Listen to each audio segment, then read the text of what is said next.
All right, good to see you again. It's been a week or so. Oh yeah, I loved the last class we did where you gave us the tour of the facilities. That was impressive, Brandon. All those bioreactors lined up, nice. Yeah, that's a neat And thing to show so people. Fun to give tours on yeah, that. It's very unique. So, yeah, thanks for joining us. Yeah, a lot of people really like it too. So that's we'll have to go on location more, different spots. That's fun. we can maybe zero in on one tank sometime just for the fun of it. There we go. There we go. Oh, and before we get started, I need to bring this up. So we have a viewer that really likes the videos, and he's requested a couple times. He or she requested a couple times when we talk about adding a little bit of potassium or a little bit of phosphorus, if we could relate that in hydroponic like PPMs, what do you want to see the PPMs come up to when you add a little or you add a lot? So that can help some people. And on another hand, a lot of products I use really doesn't, it won't change the PPM because there's really not a salt molecule in it. So the Right. PPM can kind of be a lost leader on some of the products. But as we converse, if that's something we can remember to hit on, just a request, I think we can Okay. do that. Well, I can give you a rule of thumb right now. And instead, there are PPMs there. We have targets, right, in hydroponics, and that's we can be very precise. But in general, if the plants are exhibiting symptoms of a deficiency of an element, then we give it 30% more of the element it's deficient in. This rule of thumb. So, Okay. so if you were doing, I'm just saying 200 ppm of potassium and but it's deficient, you ended up adding what would be 30%. So 30% of 200, 30% of 100 is 30%. Around, let's just say, but just go by percentage, do the math. And then once the You do symptoms like go away, 260 or something like that. yeah, something like that. So you're adding another 60 parts per Okay. million if you were Okay. to be 20% more. So you're just adding of that. Now, once the symptoms go away, then you just add 15% more, just to Okay. keep the momentum up. And then, as we've said in our all the time, the best growers, the best record keepers, you make that note, and that cultivar under that environment, we see the symptoms at such and such a stage. So maybe what you do then is add your 15% more ppm before you see the symptoms, so that it never gets it. They never get the symptoms. They just keep the momentum growing. So that's just in general. But you have to know what your starting ppms are in your feed in order to know how much extra to add. Boy, So that's good advice. if Okay. you, Yeah. Great start. just that's the simplest. So you could in hydroponics, it's easier than in soil and organics, like you said. But you can send a nutrient sample to the lab. You can get a good idea what the ppms are of the feed, and then you'll know in spoon feeding where to add or where to take back. And obviously, the plant is the ultimate judge, always.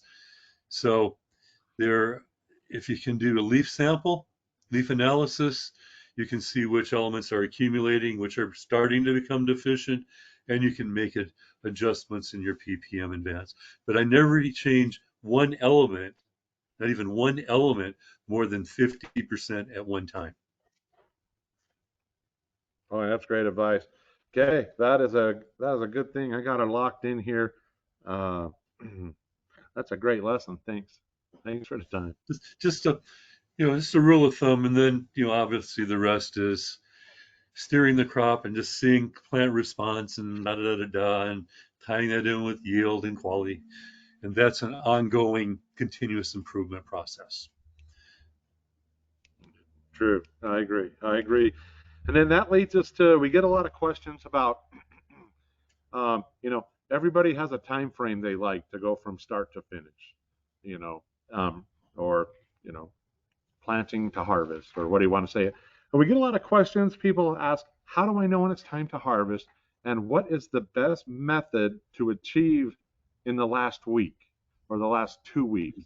And there's a lot of theories out there, and there's a lot of scientific studies, and there's a lot of know how.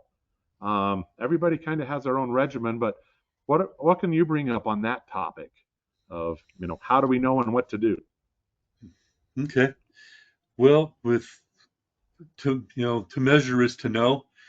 And I asked some of my growing buddies who've been doing this for 30 years, how do you know when to harvest? And he just says, when they're done, because he just looks at the plants. Oh, they're done.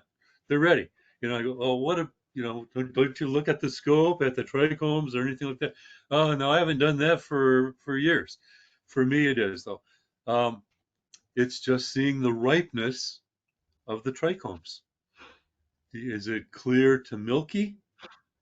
Is it milk? Are this almost all milky? Is it milky? You're getting some amber in there, or mostly amber. That is a sign of ripeness. And then it's just a matter of what you're looking for.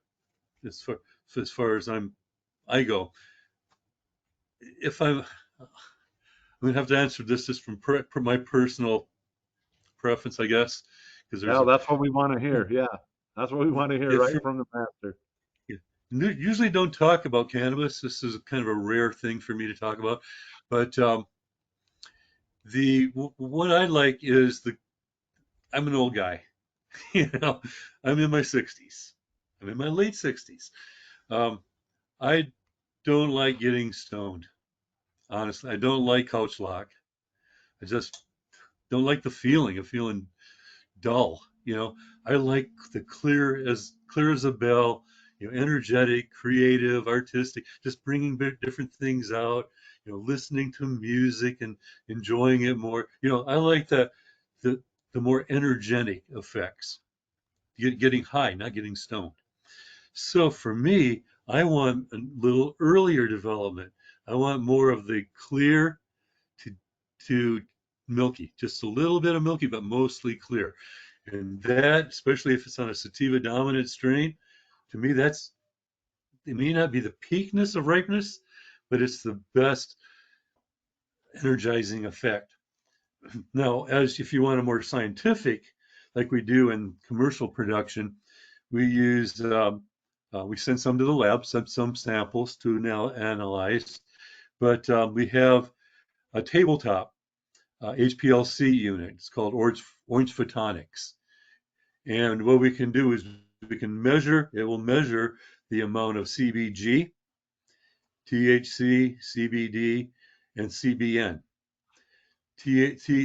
CBG is the precursor molecule to THC.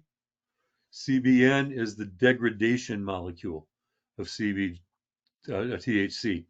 So ideally, you want to have zero CBN. You want all of it being converted to THC and other cannabinoids, and none of it degrading. So if the closer you can get to 0, 0, the better. But that being said, again, it doesn't mean it's the best because there's other factors besides just the cannabinoids. As the colors, the aromas, the flavors, all the other things that make a superior product. But that at least gives you um, some numbers to look at to go along with what you visually and experientially prefer. So at least you have some targets that are down on paper. So colors of the trichomes, I like to scope, and but also reaching the other peaks besides just the active ingredients. That's my take in hydroponics Okay. for the peak of ripeness. But I think a lot of people conventionally, let's say that back in the olden days, especially with maybe more indica dominant strains, they would want to see about 20% amber in the trichomes. To me, I don't want to see any amber, or maybe just a little bit here and there, but that's just personal preference. Okay, that leads me to What do you, another what do, what question. do you think? So that is you. I have a whole bunch of questions that come up just from hearing you talk. So in the percentages that you're trying to achieve, what are some things you can really do in the last 2 weeks or the last week, or or is I know a lot of people lose or gain a lot from flushing sometimes. Everybody has kind of a different method of how they do that, but let's say you just had a top notch grow, just everything was, you were on the mark, everything was good. Then you get in that last little, week or 2 weeks at the end. What are some things that you've learned on how to really get the percentages correct? Yeah. Uh, now remember, this is from the view of hydroponics, right? Oh yeah, absolutely. So for me, it's really about spoon feeding up to that optimal range till the end. I usually don't do flushing, what we would consider a flush, where I just use water only Hmm. for a week or two. What I'll do is I'll just lower my EC, but then I increase my dry back. I don't water as often. So I create a little bit of drought stress toward the end, so the plant knows it's time to finish. Oh no, I'm starting to die. Something's not going right here. I need, nature says be fruitful and multiply. Oh no, I'm the end of the season. I've got to make seeds. I got to make fruit for the next generation. So I want to create a little extra stress at the end on the plants, but I don't want to go too low on my EC. It's okay, we want numbers, not just two. I don't like to go below, say, 1.0 EC, maybe 1.2 at the end. Because if I get down in the lower numbers, what happens is there's root pressures. The plant's been doing, like you said, it's doing great. It's been pulling up nutrients. It's getting a great crop. It's storing, there's a lot of dissolved solids in the roots. There's salts in the roots, there's sugars, amino acids all in there. So if all of a sudden you take away the salts, the EC on the outside, then it creates what's called root pressure through osmosis. The plant's going to want to take up the water, and then it's going to push the water up to the top, so just being pulled out. And where's the water go? Wherever it can transpire. And at the end, it just goes into the buds because it's no place for it to go. It's pulled being through root pressure. It's being pushed up. I've seen them literally commercially in one crop where they flushed too early and too long and too low, where when they harvested, they brought it to the dry room. It looked like someone had literally dipped them in water. They were that wet. And then all you're doing is get more water uptake, and then it just takes longer to dry, and the quality can go down. So, so anyway, at the end, I do like to lower my EC, but uh, instead of being at the high, but more dry back, and um, and I like to lower my temperatures a little toward the end too. It's just because I think that it preserves the terpenes better. Um, and also, hey, we want to reproduce nature a little. In the fall, what happens? You get this cooler and cooler temperatures, especially at night, and the plants respond to that by reallocating their resources, and brings out a little more color too. So anyway, I don't know if that's answering questions or just making it more confusing, No, that's but a great tip. That's great tips because a lot of our customers and clientele that use the whole Kelp4less system with our grow packs and our bloom packs, we advise them not to flush. Just, and that kind of goes along with what you were saying. And if you kind of start droughting that plant towards the end, not 100% drought, but just right, um, you know, take gradually decrease the amount of water.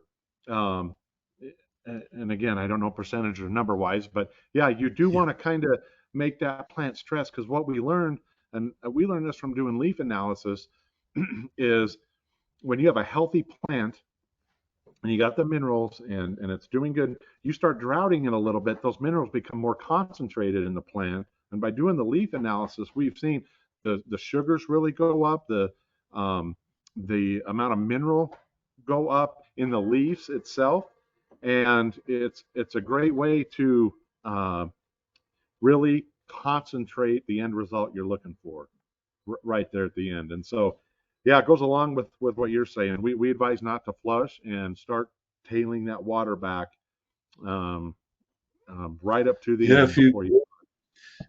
yeah, I agree because if you look at just crop production for grapes, say for making wines, or if you or for tomatoes, if you're getting too much water toward the end, the sugar content goes down.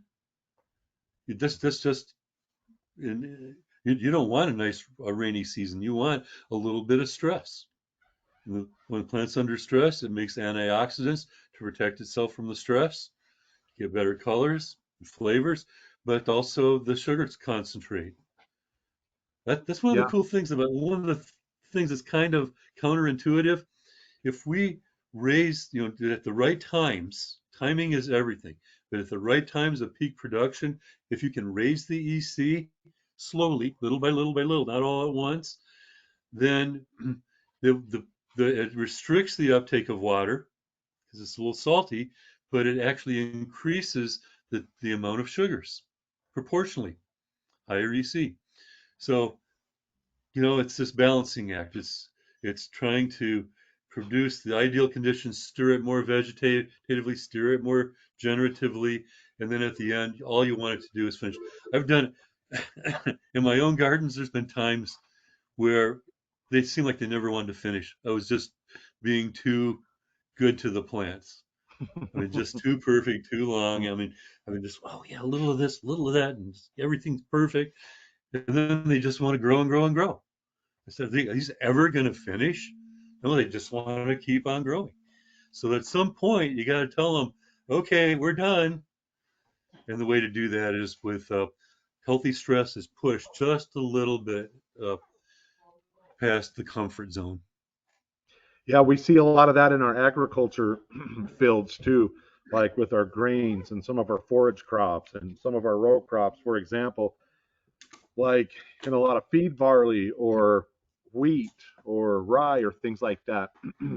On these irrigated farmlands, overwatering at the end, you completely uh, destroy some of the protein content in Mm, the plant, which is they're kind of shooting for high proteins, and the end results are a better feed value on the harvested crop. So yeah, we've really seen that in agriculture too. Tailing the water back at the end leads to higher protein in grains and higher feed values in alfalfas, and sometimes a more dense harvest in row crops because it goes back to your point. It hasn't been so diluted with water at the end. You've lost some of the mineral content. So yeah, these type of principles apply to so many different kinds of growing, agriculture, hydroponic, greenhouse, backyard, just whatever. Just a few of these little principles can go a long ways when you look at what you're going to consume at the end. yeah. Yeah, it's kind of funny too about the nutritional value. You're bringing that up with the proteins, but also vitamins. If you're Right. talking food crops, this seems kind of funny, but if you have growing grapes for wine in a harsh climate, say like in Spain, kind of rocky, hot, not ideal, compared to growing in France with the perfect conditions, the vitamin content from the plants grown in the harsh environment is higher than the vitamin content in the perfect environment. Again, it has to do with healthy stress. It has to do with stress. So some of the antioxidants are vitamins, so it can get higher vitamin content. So there's a lot of factors involved. I tend to see commercial growers, unfortunately, I mean, even for fruits and vegetables, even they get paid by the pound, and they just want to get the biggest harvest they can get. And to do that, they're literally reducing the quality. I went to a greenhouse out in Arizona, 200 acres, Brandon, 200 acres under glass for hydroponic tomatoes. And I asked him, I said, oh, what EC are you running? Oh, he said, oh, 2.2, 2.4. I said, yeah, but wouldn't it be? He goes, I know, I know. If I increase the AC, create some stress, that you get higher quality. He said, but Americans, all they want is a tomato that fits on a hamburger bun and then slather it with ketchup for flavor. So they're just growing for yield. They just want to get the size and color. and decent quality. They're not trying to grow the best of the best. They're not trying to grow nutrient dense food. It's higher in where with me, I can raise my EC. I mean, I could go in tomatoes if I do it right. I mean, if I really, really control the environment, I could go up to 5.0 EC, and I could double the lycopene content of tomatoes, so they're red all the way through. I could increase vitamin C production by 50% just by raising the EC. But the tomatoes would be a little bit smaller, a little bit, but you could eat them like an apple, and they're just bursting with flavor. And I can do that in the middle of the winter, growing indoors. So there's the thing. Our whole system, I think, is set to increase calories, decrease nutrition, and just concentrate on yield. And I think that's something that I think we already are paying for that as a society, because we have less nutrition than what our grandparents ate. That means we're less able to, we have less antioxidants. We're not able to fight diseases easily That's a great as we point. used to be able to. That's a great point, and that brings up a really important issue that people need to take your class that's coming up, because you Yeah. really touch on that, and that is a good thing. When we look at our own food production, uh, the majority of people that grow a garden, or have an indoor hydro setup or whatever, they're in it for their consumption. And boy, if you can really get those nutrients up and the quality up and the health factor, food is medicine. I believe that, and your class really teach that. So I really hope a lot of the viewers take heed to that and sign up and just do the course with you. They'll never grow the same again, having those thoughts in there. What they're the end result. We don't. Yes, we want it big and pretty, but we want it to taste good, be nutritious, and be healthy for our families, our neighbors, whoever consumes that product. And I think I think you have a really easy way to dial in uh, anybody that wants to grow indoors or outdoors hydroponic. You've got so much you can share with them, and I hope they take your class. Yeah, yeah, thank you for that. Yeah, yeah, it's real big. Both of us are really big on bricks. We have been from the day one, the day we met. We were talking bricks, and we still are to this day. And we're not done. We'll be talking bricks more. But man, if we can grow nutrient dense food, it just tastes better. Man, the tomatoes that we get in the grocery store in the winter up here, they harvest them, even the ones that are called vine ripened. Vine ripened just means that there's a little bit of pink in the fruit. That's called vine ripened. And then they ship them like rocks across the country, thousands of miles. You inject ethylene gas to artificially ripen them, but there's no, the flavor profile is down here. You pick them ripe off the vine, automatically you're going to have better tasting and more nutritious food if it's locally produced. And if it's produced in your own home, that's they're still alive when I eat my tomatoes. I pick the reddest one, take a bite of my sandwich, pop it in my mouth. That was sweet. There's another. Oh, that was just a little bit of the tart side, which I like too. So you can. There's no substitute for that. Flowering oregano in the middle of this winter, you know. No, I think. Well, that's a whole nother subject, but I honestly believe indoor gardening is one of the best hobbies that anyone could choose. If I'm going Oh, to have I a agree. fish tank or a Yeah. hydroponic garden, I'll go for the hydroponic. That's full spectrum light, fruit on the vine, nutritious food. Uh, well, good for the soul, good for the Mhm. body. Yeah, and it's great. I mean, almost everybody has house plants. You might as well just be growing greens or some herbs, or you know, and to start with hydroponics indoor, you know, the the lettuces and the spinaches and those kind of things. I mean, that's a great way to get started to learn the system, and it's really easy to do, and you can get a lot of know-how just starting small with some greens, and keep taking it to the next level. So that's a great idea. One of my classes, I'm finally doing 3 new classes, Brandon. They're standalone. I have a introduction to hydroponics, which is really for beginners who've never done it. Okay, Everything they good. know to be successful. You don't have to know all the science. Just have a few basics. I had my second class, the intermediate to advanced. That's biohydroponics. That's what we're talking about a lot. Combining the minerals and the organic biostimulants, using your products basically, along with a really good base nutrient. And then the last one is advanced hydroponics, and that's for oriented toward commercial growers that want to make their nutrients right to the parts per million and be able to make those adjustments that we're talking about, because you know what you're starting with, you know how what you can do to modify it.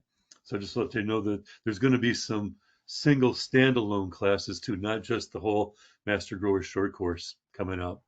Yeah, that beginning to hydro, excellent, excellent, and it's easy to get started. And I hope more people will look at doing that because you can do it any time of year, any month, any week, and it gets addicting once you get started. Well, let me try this. Let me work some more, food into the mix, and yeah, it's a beautiful sight. So, yeah, I hope everybody takes heed and takes your classes.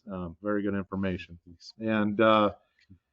Anyway, we'll see what happens next week. I may be on location somewhere for our next podcast, which might be kind of fun, but we'll talk more about that in the upcoming week.